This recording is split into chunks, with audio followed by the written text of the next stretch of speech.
কিছু করার আছে বোঝাতে বাক্যের গঠনটি হবে সাবজেক্ট যুক্ত হ্যাভ অবলিক হ্যাজ যুক্ত সামথিং যুক্ত টু যুক্ত V1.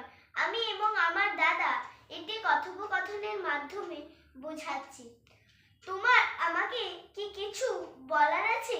Do you have something to tell to me?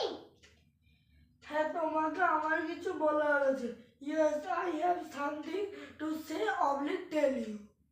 তোমাদের কি এখন কিছু শেখার আছে? Do you have something to learn at now? হ্যাঁ, আমাদের এখন কিছু শেখার আছে।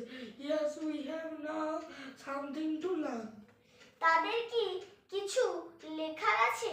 Do they have something to write? হ্যাঁ, তাদের কিছু লেখার আছে। Yes, they have something to right.